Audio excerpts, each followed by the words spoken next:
lagi memberkati majlis kita. Kita sama-sama membaca ayat daripada surah Al-Kahfi ayat 1 sampai 10.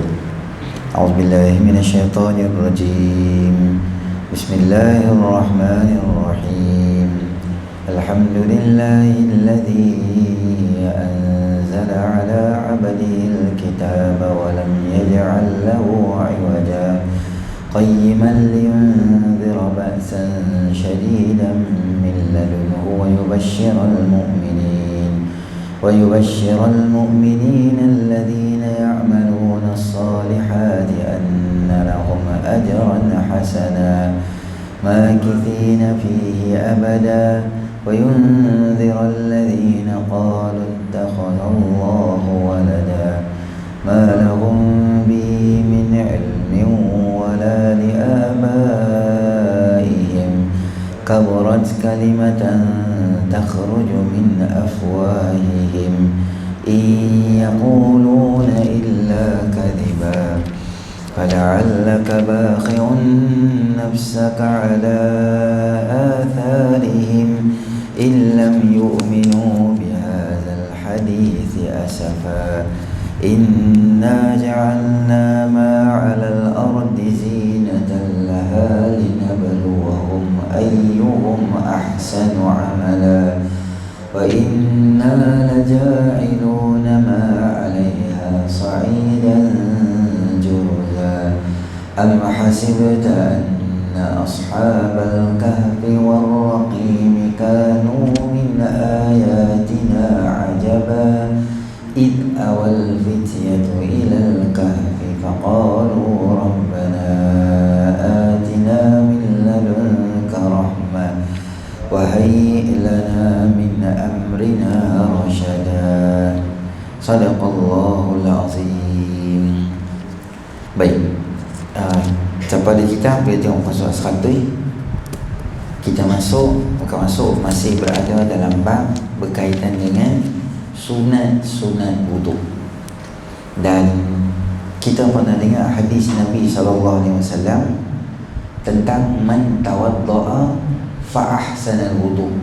Siapa ambil wudu dengan wudu yang sempurna dan terbaik, maka Allah akan ampunkan dosa dia sehingga dosa itu akan bergurau melalui titisan-titisan air wudu tadi. Jadi syarat dia adalah wudu tu mesti wudu yang baik lah. Wudu yang baik ni dia meliputi perkara rukun pastinya, dan lebih sempurna lagi adalah benda-benda sunat. Benda-benda sunat. Jadi sebelum ni kita dah jumpa lah banyak benda sunat. Menyelati jari, masukkan air ke hidung. Jadi malam ni kita masuk dalam satu bab berkaitan dengan mualat. Kata pengarang rahimahullah ta'ala, mualat 140, yakni terus menerus, berturut-turut atau tidak berhenti lama antara rukun wudu. Kadarnya ialah anggota yang dibasuh belum kering, membasuh anggota yang selepasnya. Wajib mualat bagi sahibul darurah, seperti orang yang kencing tidak lawas, perempuan yang istihadah, atau orang yang selalu keluar angin, untuk mengurangkan hadas, darah atau kencing atau angin yang keluar. Salisuri. Okey. Tajuk malam ni adalah berkaitan dengan mualat. Mualat ni maknanya berturut-turut. Lepas buat satu, kena buat satu. Lepas buat satu, kena buat satu. Lepas buat satu, kena buat satu. Dia tak boleh, bukan dia tak boleh, dalam bab ni kalau kita berenggang lama antara satu rukun ke satu rukun, wudu sah tapi kurang pahala, sunat tu dihilang. Contoh, kita basuh muka dekat Bayu Tiara,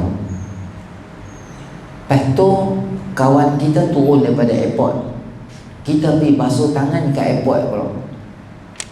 Sampai kat airport basuh tangan, baru pukul 2, kawan kita kata, boleh tak hantar aku kat Matangpau?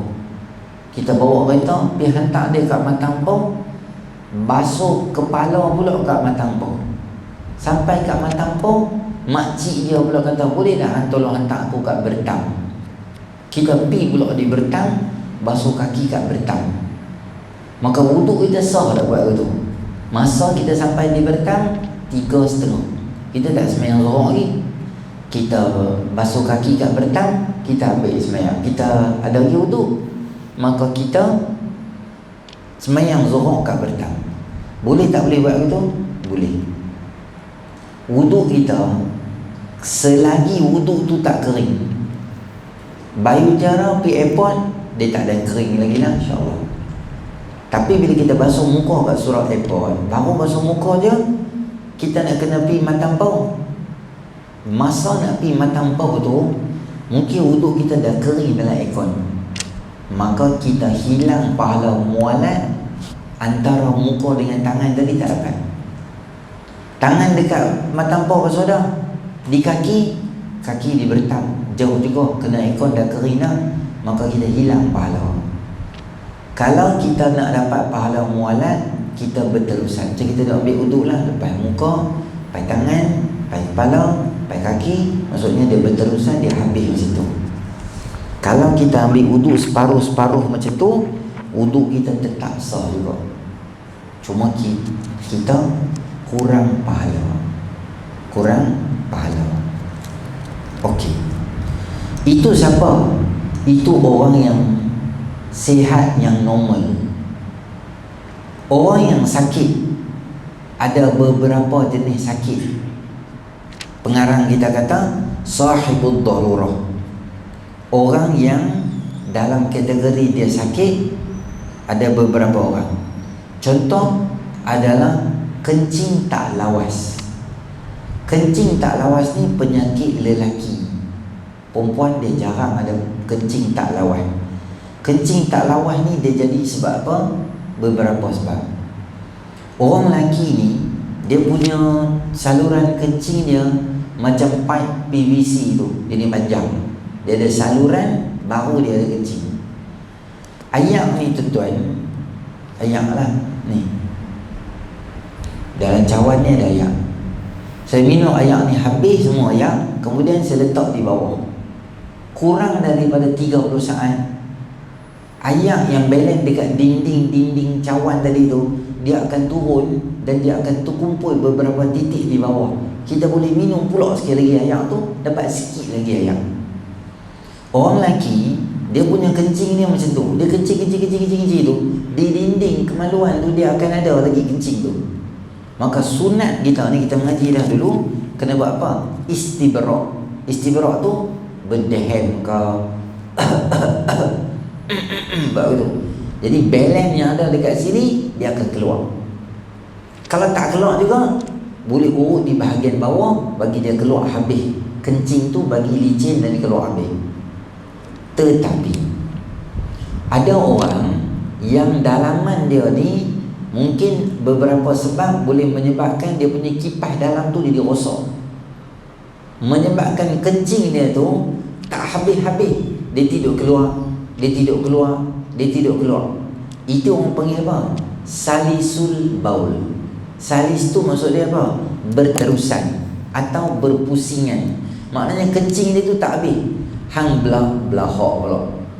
Belahak mana kencing? Hak tu pas makasih kan nak 786 beratok kan. Bila kita batuk ke, bila kita apa rukuk ke, tak habis, dia keluar. Maka tu nama dia penyakit. Ada orang yang serius, ada orang tak serius. Serius tu macam mana? Dalam semayang tu duk keluar. Yang tak serius tu macam mana? Dia sebelum semayang, azan pukul 8.50 contoh, dia kena pergi tandas 8.40. Ada sikit-sikit balance, dia keluar. Sagi pukul 8.50 dia boleh pergi basuh semua elok-elok. Kencing tu tak keluar dah masa dia semayang. Ini para peringkat pertama. Peringkat yang kedua, dia kencing tak habis, dia sedia untuk keluar. Bila kencing keluar daripada sini, kaedah dia apa? Khuruju syai' min sabilaini, keluar sesuatu daripada dua jalan, batalkan wudu. Depan pun batal, belakang pun batal.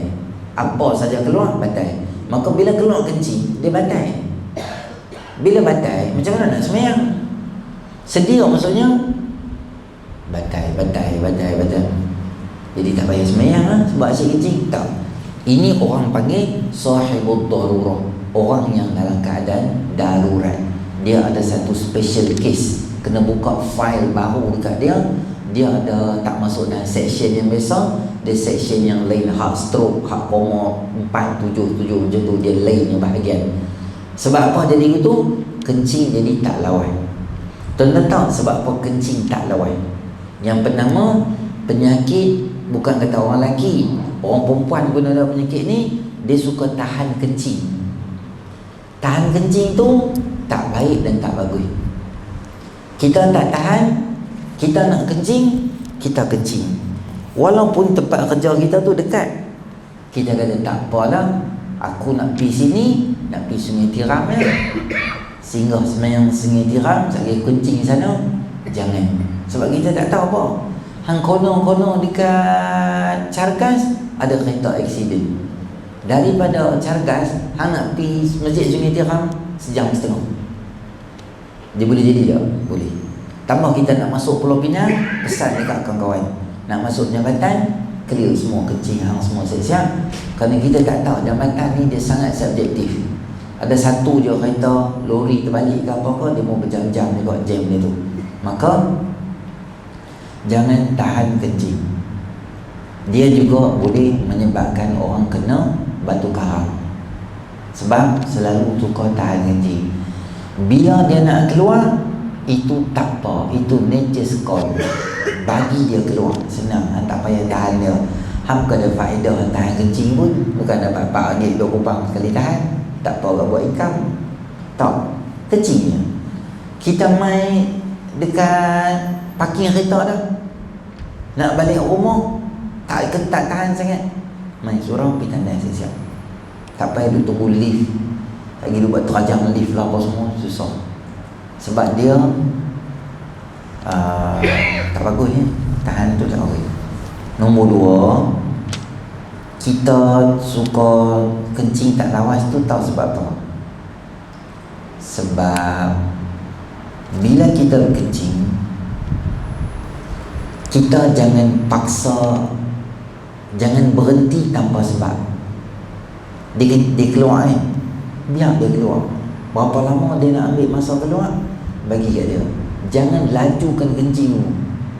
Dia keluar 20 km sejam, kita bagi 42 km sejam. Jangan. Ini bukan benda main. Ada banyak benda boleh main. Yang ni tak ada spare part. Lama air tak ada, low one line lagi tak ada, mana pun tak ada. Jahanam kira bungkus tak tepi betul ya, ikat tepi, tak ada faedah nanti. Jadi bagi dia keluar dengan tenang. Dia lagi meningkat umur, lagi lama dia kencing tu pun makan masa yang panjang.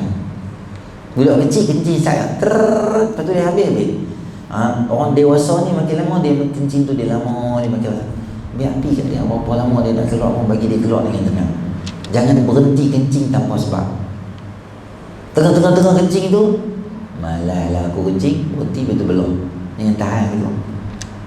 Menahan tanpa sebab, tengah dia duduk laju, dia boleh jahanam dulu. Dia boleh menyebabkan kencing tak lawan.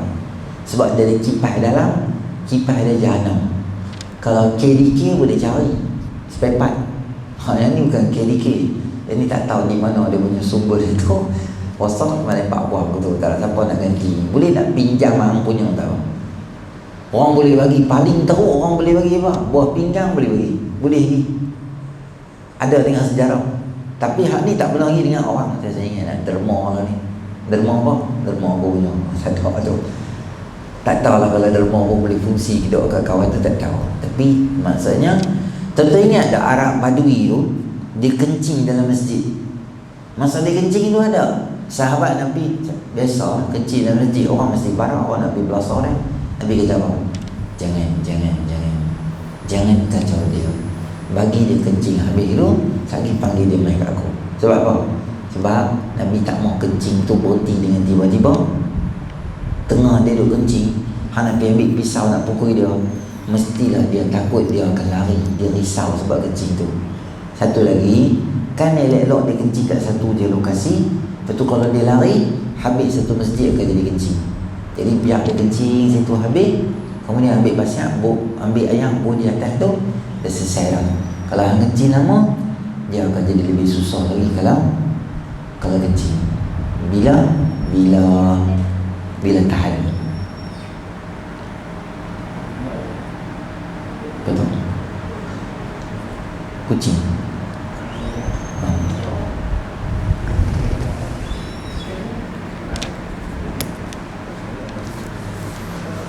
Okey. Jadi benda-benda tu boleh menyebabkan kencing tu jadi tak lawas. Kalau lama-lama dibiar, dia akan jadi sebahagian daripada penyakit. Dan penyakit ni juga diterangkan dalam kitab, maknanya bukan kata orang sekarang ni je kena penyakit tu.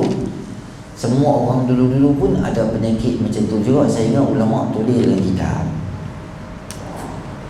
Orang yang ada kencing tak lawan, orang yang ada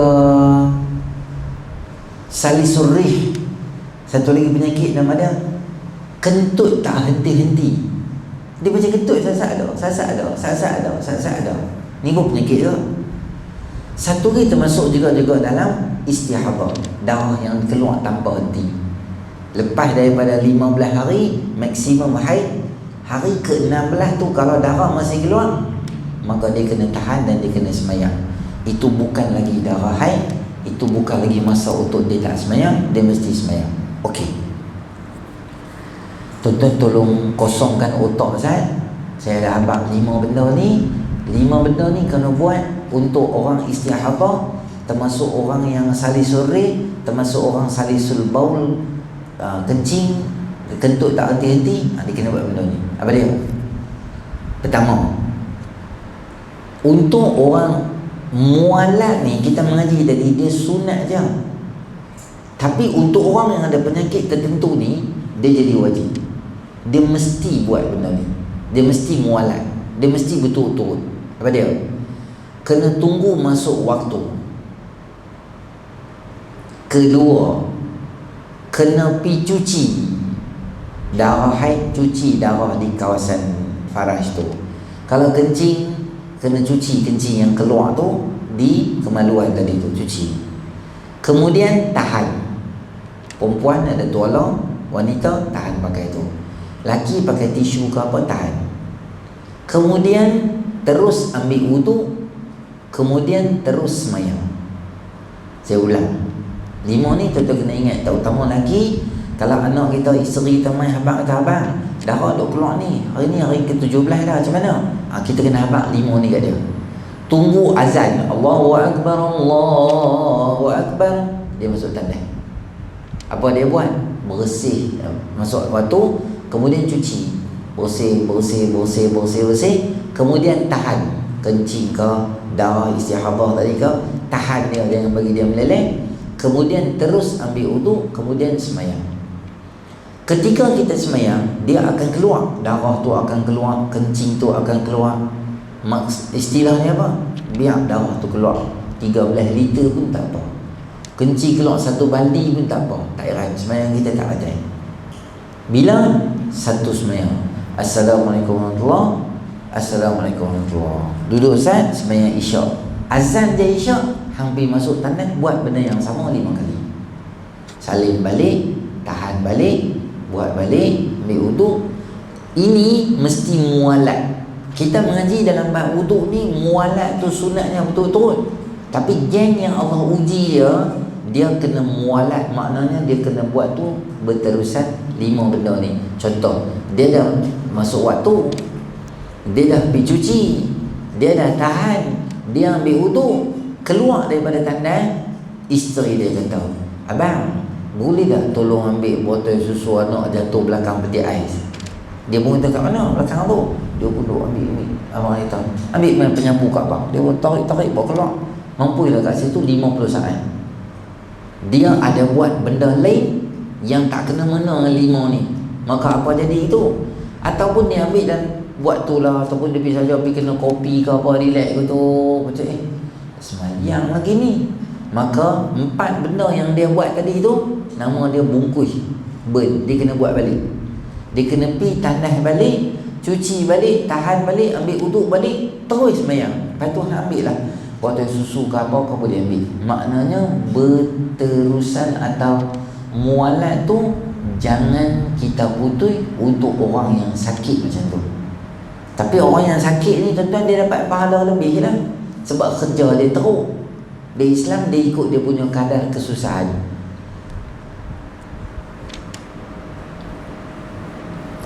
Setakat mana kita susah, setakat tu ganjaran kita dapat. Jadi orang yang ambil semayang, biasa semayang, dapat pahala.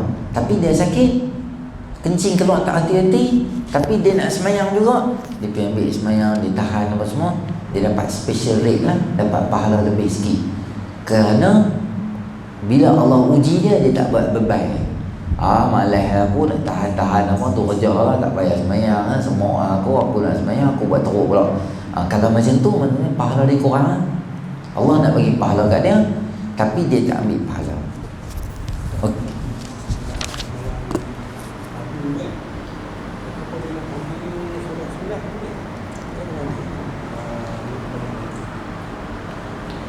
Lepas semayang fardu, dia boleh semayang beberapa sunat pun boleh semayang.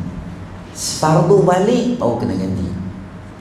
Contoh semayang isyak, lepas tu dia semayang tarawih, boleh? Dia semayang sampai nak subuh lah. Subuh tu dia kena ambil semayang balik. Tu kiamat. Dia macam tayamum lah. Boleh ambil fardu beberapa sunat. Untuk sunat tak apa, untuk fardu dia kena ambil. Itu orang panggil apa? Sahibud darurah. Orang yang ada darurat lah, macam tu. Seperti orang yang kencing tak lawas, salisul baul, atau perempuan yang istihadah, atau selalu keluar angin, salisul rih, untuk mengurangkan hadas, darah atau kecil atau angin yang keluar. Baik, itu selesai. Kemudian yang seterusnya sunat, melebihkan had atau kawasan ketika basuh muka yang disebut ghurrah. Tangan dan kaki disebut tahjil daripada had yang wajib dibasuh. Muka kita ni kan, saya beritahu lah ni, daripada mula tumbuh rambut sini ni sampai sini, sampai sini, sampai anak telinga tepi ni, sampai dagu, bawah ni, bawah ni, bawah ni, bawah ni, semua tu. Maka janganlah kita basuh betul-betul sama macam kita cat, sama ambil wuduk.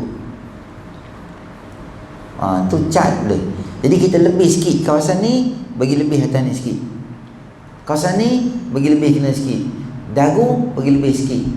Itu orang panggil muka tu, dalam istilah dipanggil sebagai ghurrah. Ghurrah tu maknanya masuk muka bagi lebih. Tangan dan kaki sama juga. Kita basuh sini, basuh lebih sikit sampai sini. Lepas tu kaki pun betul-betul buku lali, atas pada buku lali. Maknanya kaki tu basuh banyak. Itu kita panggil apa? Tahjil. Man istata'a an yutila ghurratahu falyaf'al. Innakum tud'auna yaumal qiyamati ghurrah muhajjalin. Kamu akan dipanggil di akhirat esok dengan ghurrah muhajjalin. Maknanya dalam ramai-ramai umat Nabi SAW, Nabi boleh kenal mereka dengan atharil wuduk, daripada kesan wuduk. Macam Nabi tengok kok jauh, Nabi nampak umat aku, ramai-ramai, Nabi boleh panggil. Innakum tud'auna, kamu akan dipanggil sebab kamu ni ambil wuduk, ada bekas wuduk, dia bercahaya esok ke akhirat. Maka Allah, Nabi boleh panggil. Sahabat tanya, wahai Rasulullah SAW, kami ramai, macam mana kamu boleh tahu beza kami antara ramai-ramai orang yang lain? Maka Nabi kata apa? Nabi SAW sebut, kalau ada banyak kuda hitam, ada beberapa ekor kuda putih, senang nak apa kenal? Sahabat kata senanglah, sebab dia berlainan color dia. Nabi kata macam tu lah. Umat aku yang selalu ambil wudu, dia bercahaya, jadi aku boleh nampak daripada cahaya tu, aku panggil hampa. Sebab tu di dunia jangan tak semayang. Kalau kita tak semayang, macam mana Nabi nak kenal esok akhirat? Jadi saya ni kalau Nabi nak kenal, saya ambil uduk saja boleh tak Ustaz? Saya tak semayang. Tak boleh lah betul, kena semayang. Dia kata bila ambil uduk kan bercahaya, jadi saya ambil uduk je. Tu nama dia isagam. Tak boleh. Hang kena semayang lah baru boleh. Itu kelebihan dia. Takkan ambil uduk je. Melebihkan had atau kawasan ketika basuh muka disebut ghurrah, tangan dan kaki disebut tahjil daripada had yang wajib dibasuh. Tu semua tu sunat tu. Semua tu sunat. Kalau kita terlambat, kita tak dah nak fokus benda ni. Kalau kita ambil uduk awal sikit kat rumah, jadi dah lah kita fokus benda-benda ni. Dia memerlukan masa juga. Biasanya kita main lambat, orang dah semayang contoh kan, kita ambil semayang macam ni, ambil semayang top speed lah, cepat tu, tak dah lah lambat tu, jadi rugi lah. Kesimpulan dia, nak dapat pahala ganjaran banyak, kena fokus ketika ambil wuduk tu, kena tenang ketika ambil wuduk.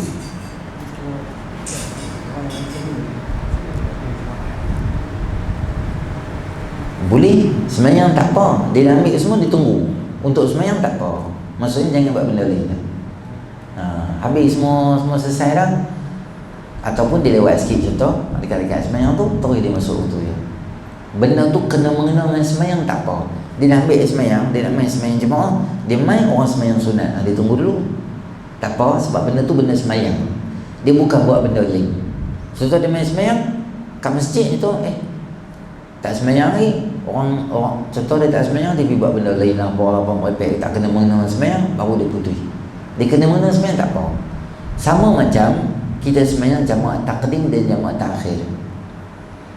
Kalau kita semayang jamaah takdim, maknanya asar tu kita tarik main depan. Takhir maksudnya akhir kan. Zuhur kita tolak pi lambat. Kalau asar kita tarik main awal, wajib mualat. Kalau asar kita semayang, kemudian baru semayang zuhur, takhir, lambatkan zuhur, sunat mualat. Saya ulang lagi. Kalau kita semayang zuhur dengan asar, tapi asar tu kita tarik main depan, maka mesti berturut-turut lepas semayang, mesti jalan dua semayang secara serentak. Tapi kita semayang asar, zuhur tak semayang lagi, baru kita semayang zuhur, maka kita boleh lambatkan zuhur. Contoh saya beritahu, kita duduk kat lepas ni, kita boleh mula semayang kat mana? Starting pada Binjai boleh semayang dah, keluar daripada Korea boleh semayang. Kalau pergi kot ni, keluar pada Korea, start pada Sungai Tiram, boleh semayang dah.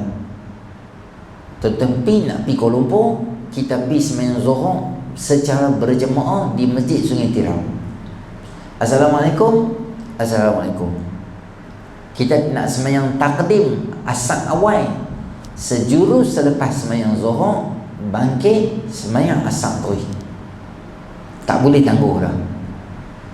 Tapi kita kata, aku tak mau semayang zuhur sini lah, aku nak pergi Kuala Lumpur, sebab sekarang ni baru pukul 12, aku dan lagi nak semayang sampai asar kat rumah mak mentua aku di Kuala Lumpur, di Kajang ke mana kau.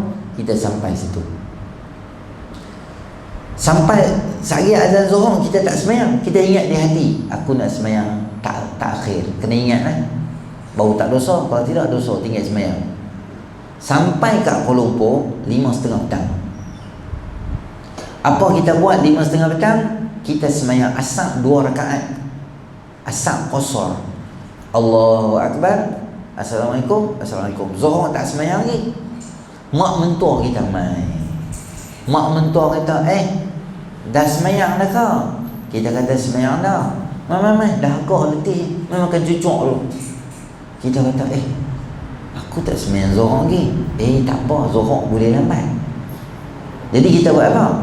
Lepas semayang asar on time tadi, kita pergi kena dulu cucuk mak mentua kita buat dengan kopi radik mais cawan.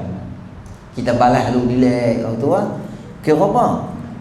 6.15. Isteri kita kata, abang tadi semayang asar je kan? Zuhur tak semayang ya. Betul lah, abang lupa. Kita pergi ambil semayang atau kumuk balik. Kalau tak ada wudu, kumuk dia. Mai bos sejadah, sahaja aku semayang asar, sahaja aku semayang zuhur qasar, jamak takhir 2 rakaat kerana Allahu Akbar, Assalamualaikum, Waalaikumsalam. Maka semayang kita tadi mualat tadi dia tak mualat, dia putus antara dua tadi tu.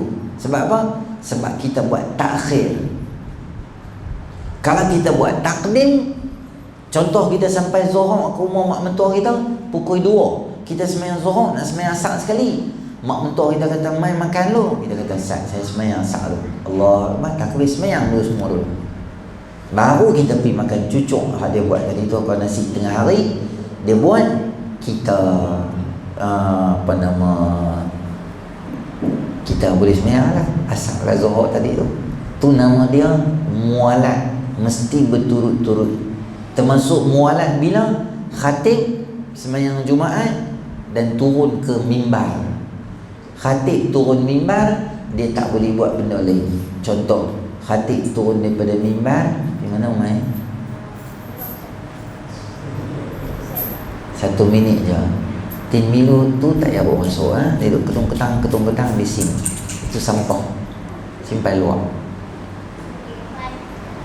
Jadi dia turun daripada mimbar, dia pegang kunci kereta, dia tak ada. Dia kata kat jemaah, Ustaz, saya pergi ambil kunci kereta. Dia pergi masuk dalam kereta, dia pergi kemas buang sampah apa semua tu. Orang duk tunggu dia. Maka dia kena naik atas mimbar, baca balik. Sebab putus mualat, sebab benda tu tak kena mengena dengan apa? Dengan semayang. Melainkan dia turun tu, dia perbetui serban dia sikit. Tak apa, sebab kena mengena dengan semayang. Dia buka serban dia, dia ikat bilik elok tu, saja, tak habis semayang, tak apa. Dia jangan putus. Dulu saya khutbah kat mana? Kat sini lah, masjid kat pulau ni. Selepas saya turun daripada mimbar, lepas tu saya kata, tuan-tuan tutup telefon semua, pastikan tidak ganggu jemaah, letak rapatkan suara semua, mayang lah. Lepas mayang ada satu pakcik main. Pakcik ke jebon ke tak tahu lah. Dia kata disebabkan masa duk salam ramai-ramai tu, lepas mayang tu dia suar kat muka. Dia kata, saya kata, bahaya pula pakcik ni. Dia suar tangan dia, disebabkan perangai orang macam hang ni lah, aku kena semayang balik zuhur. Dia kata, saya kata, sebab apa pakcik nak semayang zuhur? Dia kata, putus mualat sebab hang kata telefon tadi. Hang tak boleh habaq pasal telefon. Telefon tak kena mengena dengan semayang. Kalau hang tak puas hati, hang telefon mufti sekarang ni. Saya pula masa tu sekolah petang. Layan pakcik ni, aku lambat dah ni. Ikut pakcik lah. Pakcik nak semayang zuhur ke tarawih ke apa, pakciknya pasal lah. Oh pula pengurusi kata, Ustaz, dia memang macam tu. Dia suka duduk di bawah, dia ada checklist apa yang ustaz ni buat salah dalam khutbah. Dia akan tengok. Lagi lepas semayang, dia terima ustaz tu. Baik-baik kat dia lah. Saya telefon lah 2-3 orang, termasuk dengan EJK Fatul Pulau Pinang, beberapa tok di Kedah. Jawapan yang saya dapat adalah perbuatan pakcik tu semayang Jumaat, semayang zuhur dia lara sia-sia. Kerana Jumaat dia tak batal pun. Kerana itu tidak membatalkan mualat. Kerana tidak membatalkan mualat kerana benda tu kena mengena dengan semayang. Apa sahaja benda yang kaitan dengan semayang, dia tak batal mualat. Sebab tu walaupun jamak takdim, kita lepas bagi salam, Assalamualaikum warahmatullahi wabarakatuh, Assalamualaikum warahmatullahi wabarakatuh, kita ambil minyak wangi, pakai baju wangi sikit, baru semayang asar. Dia tak batal mualat. Apa saja benda kena mengena dengan semayang, perbetui serban, ambil wudu, benda-benda yang kaitan dengan semayang tu, dia tak kacau kita punya mualat. Benda yang tak berkaitan, baru dia kacau. Jadi mualat ni, kalau mualat sunat tak apa. Mualat yang rukun tu memang kena jagalah. Saya ada juga banyak masjid kan, kadang-kadang bila kita khutbah, dia pun suka ready ayat macam ni. Siap dah, dia nak khidmat lah. Saya turun daripada mimbar, dia suruh ayat. Saya tak minum.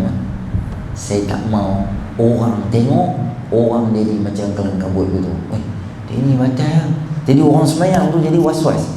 Dia ni batal kau semayang dia ni. Orang kena mualat. Dia tak mualat. Saya tak mau resahkan orang. Lepas semayang Jumaat saya minum layak tu. Tu lebih senang lagi. Lebih memudahkan untuk kita. Jadi fahamlah kita mualat tu apa. Apa beza mualat dengan tertib? Tertib mesti ikut. Dalam wudu dia rukun, mualat dia sunat. Tertib maknanya lepas muka tangan, lepas tangan kepala, lepas kepala kaki. Adapun mualat tadi tu kalau hang terberhenti, dia dah kering, kemudian hang sambung balik, wudu sah. Tak ada masalah. Sama macam saya tak ingatlah cerita ke tak pasal mandi wajib tu kan. Saya cerita dah. Mandi wajib tu dia tak mesti mualat, sunat mualat. Boleh mandi separuh mandi lagi pula. Tapi dia tak boleh selisih waktu semayang. Contoh benda tu dia kena mandi wajib antara zuhur dengan asar. Zuhur dengan asar. Jadi pukul 3.30 contoh dia mandi separuh. Malam nak senang contoh macam ni.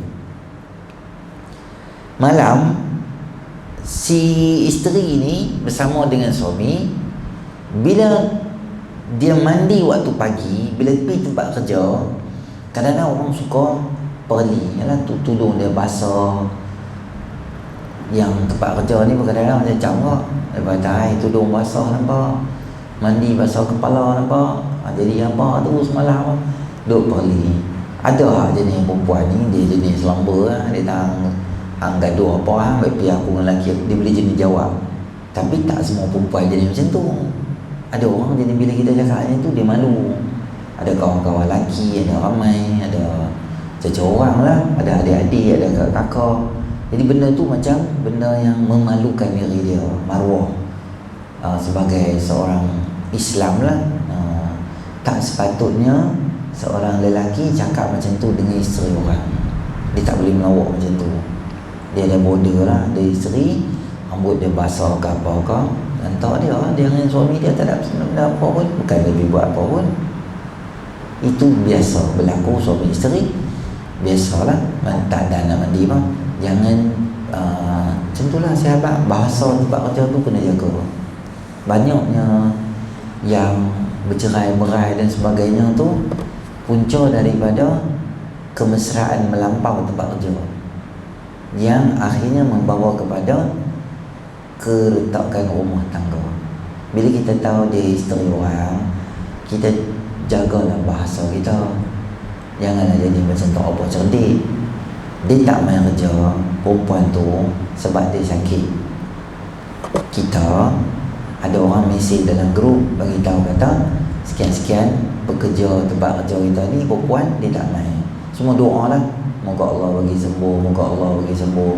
Kita nak sembang apa-apa, tanya dalam grup, yang tu tak apa. Ada kat klinik hospital mana, macam mana keadaan sekarang ni, kena buat apa ke. Kita open sembang dalam grup, itu okey, tak apa. Kita kawan rapat sikit lah, sebab dia duduk tempat kerja kita, kita sebelah. Kita WhatsApp PM dia, boleh tak? Boleh. Tanya biasalah, macam mana keadaan okey ke, suami semua macam mana, anak-anak semua siapa jaga. Ada pun contoh macam ni, anak-anak hantar saya rumah mak mentua apa, boleh buat gitu? Boleh. Tapi yang tak bolehnya, kita sembang tu kita macam jadi melampau. Contohnya kita kata kat dia, awak dah okey ke tu, awak sihat ke, awak jangan lupa makan ubat tau, I rindu you tak jumpa you kat tempat kerja. Nanti kita boleh sembang lagi. Lepas tu mesej pula esok, sunyilah awak tak ada tempat kerja, ini lagi gila ni. Tu bengong, jumpa membagi yang kambing 3 dua. Lepas tu bagi love dekat isteri orang. Dia isteri orang pun, kalau suami dia baca WhatsApp macam tu, dia suka. Dia mesti tak suka. Ni lelaki mana pula duk sayang-sayang, rindu-rindu you tak datang kerja kat I sayang kat you apa semua. Macam mana kerja aku tak kena cakap gitu. Boleh sembang, tapi tengok tahap kita punya sembang. Sama jantina boleh. Kita bos dia, kita telefon, suami dia ambil, kita cakap dengan dia, macam mana keadaan, okey kau ni dah seminggu tak main kerja, Okey, tak apa, nanti saya maklum pada semua-semua. Apa-apa nanti bagi tahu kat saya. Suami dia cakap kita, boleh. Kita sendiri cakap telefon dengan staf perempuan kita, boleh tak? Boleh, tapi cakap benda yang betul lah, yang tempat kerja, yang benda-benda yang melibatkan pekerjaan, atau benda-benda melibatkan sesuatu benda yang tidak melampaui had batasan seorang pekerja. Jangan ada, kalau senang saya abang macam ni, kalau ada isteri orang, walaupun melawak, jangan hantar emoji love tu, jangan hantar. Saya ulang, kalau ada isteri orang, melawak pun jangan hantar emoji yang ada love kecil-kecil ke, love besar ke, apa-apa yang mungkin bagi kita benda tu biasalah, kawan tempat kerja. Tapi tak semua orang boleh menerima tu sebagai lawak. Mungkin dia ingat kita tu suka kat dia. Perasaan orang ni kita tak tahu. Maka kita jangan bangkitkan fitnah. Al-fitnatu na'imatun la'anallahu man ayqazaha. Fitnah tu adalah macam singa yang sedang tidur. Allah melaknat orang yang bangkitkan dia. Maksudnya hang yang cari ruang dan peluang bagi orang cakap macam-macam dekat hang. Apa yang tak love lah, apalah, I tunggu you tempat kerja tau, kat tempat biasa. Nanti I order I siap dekat you. Jaga Kuala Lumpur, I see kau dia. Belakang tak mampu. Jadi jangan belajar sampai macam tu, kerana kebanyakan persahabatan yang berakhir dengan penzinaan bermula dengan kemesraan tak tahuan betul. Saya ulang, kebanyakan persahabatan yang berakhir dengan penzinaan adalah bermula daripada kemesraan. Sedikit demi sedikit, akhirnya dia akan lajak sampai ke peringkat berzina. Jangan biasa melawak yang lucah terutamanya, ataupun ada sesuatu ciri-ciri yang melawak dengan isteri orang dengan cara yang boleh menimbulkan prasangka yang tak baik, atau ada cara macam nak, yalah, dikenen-kenen sikit gitu, lupakan. Bila dia isteri orang, kita kena skru siap di otak, aku ada cara nak cakap dengan dia ni, walaupun dia main melawak dengan kita lebih kurang gitu. Saya nak bak kat tuan-tuan, mungkinlah satu biasa. Perempuan tu duk makan di kantin, dia makan di pantry, dia makan laksa ke apa ke situ. Laki ni dia main duduk, dia kata, weh hang makan apa? Makan laksa. Main tengok sedap tak? Dia tarik laksa perempuan tu, dia ambil camca yang sama perempuan tu makan, dia makan. Perempuan tu kata, weh hang bodoh lah, aku duk makan apa? Dia tarik balik, dia makan balik laksa dengan camca yang sama. Ni semua nama dia gila mabuk.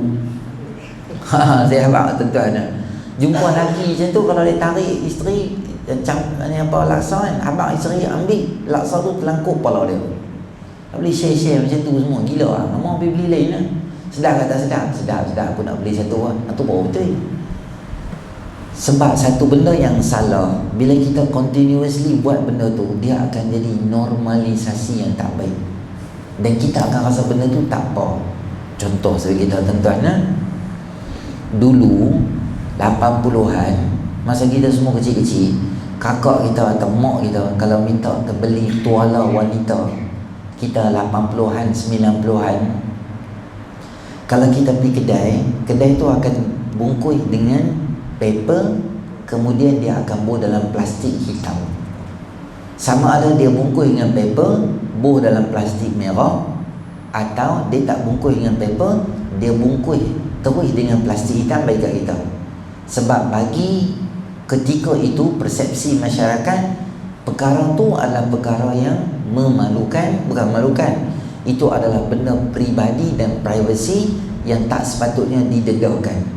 Maknanya kawan tu bila balik, dia tahu isteri dia ni tak boleh sembahyang ke, atau kakak abang, kakak mak dia ke, orang dia tak mau orang tahu dan dia dalam keadaan boleh sembahyang atau tak boleh sembahyang.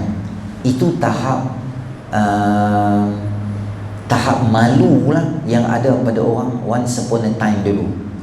Tapi sekarang ni tuan-tuan, kalau kita tengok, kita scroll di FB ke TikTok ke, dia dengan tanpa segan dan malu Dulu dia jual ubat kesihatan lelaki ni, dia jual, dia tak tunjuk muka, dia tunjuk produk dia.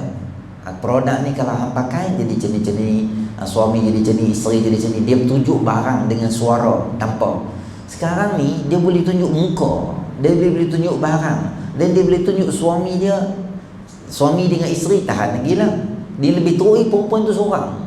Dia boleh cakap bahasa yang kita dengar pun nampak macam melugai ke tu. Bahasa dia pun tak malu. Dia boleh cakap kalau hang bunuh ni jadi jenis-jenis, kalau jadi jenis suami hang akan sayang. Saya pun duk fikir, jadi tak ada malu langsung cakap tu. Mula-mula kita jumpa perkara tu, kita rasa macam tak okey dah. Kita kata apa perempuan ni, perempuan lah ni semua jadi tak nak maruah boleh pergi jual ke tu. Tapi tuan-tuan, bila benda tu berlaku dengan keadaan kerap, selalu kita scroll kita jumpa. Sekarang tuan-tuan beritahu saya, kita hampir-hampir rasa benda tu macam biasa. Biasa dulu, perempuan ni jual ubat kuat pula jalan gitu. Kita tak rasa nak marah. Sebab tu normalisasi benda yang tak baik ni, itu sangat tak baik. Bila satu benda tu jahat, bila kita orang buat selalu, kita rasa biasa. Umat Nabi Lut, satu peringkat dia tu, dia pun boleh buat maksiat tepi-tepi jalan macam tu je. Sehingga Nabi Lut bila laku, mula-mula mungkin masa buat orang pelik, tapi lama-lama dia akan jadi biasa. Akhir zaman saya bagi tahu tuan-tuan, manusia yang baik akhir zaman tu, dekat-dekat nak kiamat tu, dia tengah berjalan dekat kaki lima, masa dia jalan, ada pasangan yang sedang berzina, betul-betul tengah jalan tu dia berzina, open macam tu berzina. Dia ni tengah jalan, dia kata kat abang tu tengah berzina. Dia kata, abang boleh tak saya minta tolong, abang tolong alih sikit tepi sebab kami nak jalan sini susah. Dia kata okey. Kawan tu bangkit, sambung berzina pula, orang tu jalan. Dia tu yang tegur tu, dia lah manusia paling bagus di kampung tu. Dia tak semayang, dia tak buat apa, dia paling bagus sekali. Dia tak marah orang berzina tepi jalan, sebab benda tu selalu berlaku sampai jadi biasa. Dulu kalau tak ada darah tu, kita rasa macam pelik sangat. Normalisasi. Semalam tuan-tuan jumpa 75% daripada anak-anak remaja dan belia terlibat dengan porno. Satu ketika benda tu tak okey, tapi bila benda tu jalan-jalan, biasalah Ustaz. Budak perempuan isap rokok ni biasa. Dulu tengok pakai tudung isap rokok ni, isap vape ni pelik juga, tapi ada. Dan saya nak beritahu tuan-tuan, saya pernah jumpa di Bayu Tiara ni, sambil jalan pakai tudung, saya penyewa lah. Jalan pakai tudung, isap vape, dan dia biasa. Dia jalan di situ, dia sambil vape, sambil sebelah tangan vape, sebelah tangan tengok telefon itu, full berkemok-kemok lagu tepi kita. Dia pun tak rasa malu. Kok lah tengok dia ni mana main janggut 2 kilo ke apa nak sekat dia apa, tak ada. Dia hembus kepala aku buat bodoh betul dia. Dia pun tak rasa apa, sebab benda tu biasa. Bila dia duk buat benda tu biasa dan kita tak tengok benda tu contoh, dia akan rawit pada orang lagi. Sebab tu bila mai akhir zaman, dosa tu jadi biasa. Dan semayang tu pelik pula. Kalau kita buat tak ambil rasuah kat tempat kerja, orang semua ambil rasuah, orang tak ambil rasuah tu jadi pelik pula. Ini pelik tak ambil rasuah. Jadi tak ambil rasuah tu jadi dosa pula. Siapa rasuah, dia tak dosa pula. Tak pakai tudung sosial dengan isteri, dengan suami orang, itu biasa. Tapi kalau hang jadi warak, bertakwa dengan tasbih, subhanallah, pelik ni, zikir apa pula? Zikir pula jadi pelik tu. Kerana berterusan melakukan satu benda yang salah, sehingga menyebabkan benda salah tu jadi biasa di kalangan kita. Dia akan main lagi macam-macam lagi benda jahat, dan kita rasa biasalah. Sekarang budak-budak dah jadi 5, budak mengandung tu biasa tu. Kita pun jadi macam tak rasa nak marah. Macam banyak lagi lah saya bagi contoh. Maka kesimpulannya, jangan biasakan benda jahat dan dosa, kerana dia, kalau dalam masyarakat tak apa, kita takut benda tu dalam diri kita. Kita pun tak pasal apa kalau benda tu jadi jahat dan dosa. Okey. Baca doa selepas pada wudu. Jadi kita lepas wudu, dekat surau kita ada bapak besar. Tuan-tuan tahu ke tak tahu tu. Kadang orang tak perasan tu kan. So buat besar pun dia tak perasan kau. Lepas wudu, dongak kepala sikit, baca doa tu, ada peluang untuk masuk dalam syurga daripada pintu mana yang kita kehendaki. Jadi itu perkara sunat yang tuan-tuan boleh amalkan. Okey.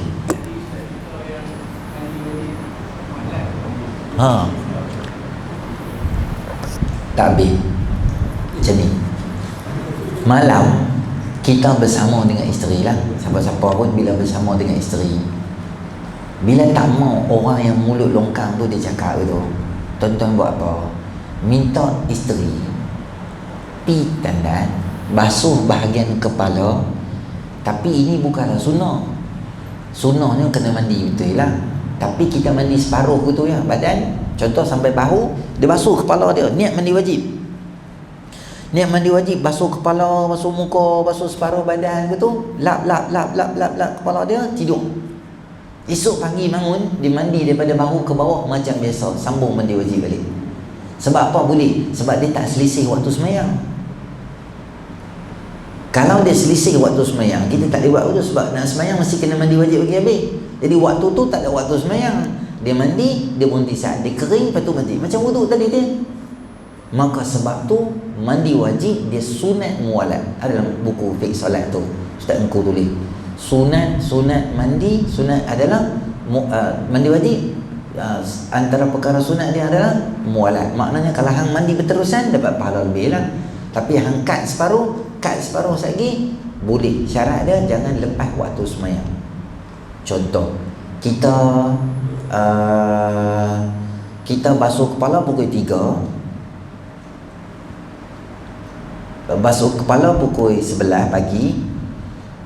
Lepas tu sampai separuh badan, separuh lagi pukul 5 baru basuh. Macam tu tak boleh. Sebab Zuhur hang tak semayang. Kalau hang nak semayang Zuhur, hang kena mandi penuh. Maka malam dia tak kacau orang. Jadi dia boleh mandi sat, berhenti sat, mandi sat, berhenti sat, mandi sat, berhenti sat. Boleh, tak apa, tak ada masalah. Jadi untuk mengelakkan orang cakap sesuatu kepada pasangan, terutama apabila dia lah bangkit lambat, tak ada nak hair dryer lah apa semua, kalau gabut pergi kerja, orang kata boleh guna kaedah tu, sunat mandi. Tapi bukanlah afdal mandi macam tu. Afdalnya mandi terus lah. Bila hari kita tak kerja, sekali-sekala perkara tu berlaku, boleh gunakan perkara tu untuk sebagai maklumat tambahan. Okey, ada soalan?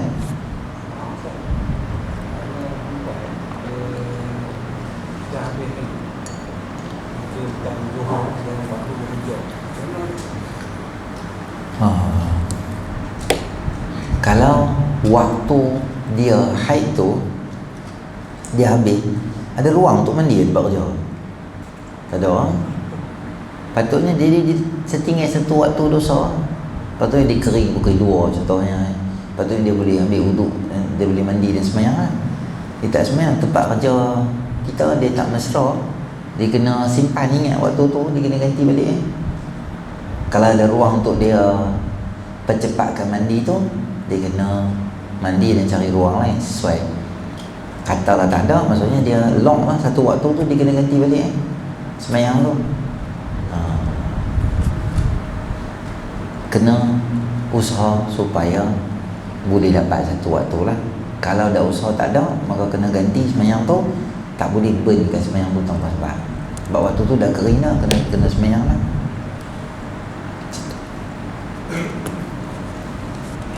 Okey, esok pagi kuliah subuh saya di masjid Bayan Lepas. Jadi ni pakai kitab 40 hadis alam barzakh dan kematian. Okey. A'udzubillahi minasyaitonir rajim. Bismillahirrahmanirrahim. Alhamdulillahirabbil alamin. Wassalatu wassalamu ala asyrafil anbiya'i wal mursalin wa ala alihi ajma'in. Allahumma anfa'na bima 'allamtana wa 'allimna ma yanfa'una wa zidna ilma. Rabbana atina fid dunya hasanah wa fil akhirati hasanah wa qina adzaban nar. Wa sallallahu ala sayyidina Muhammadin nabiyil ummi wa ala alihi wa sahbihi ajma'in. Alhamdulillahirabbil alamin.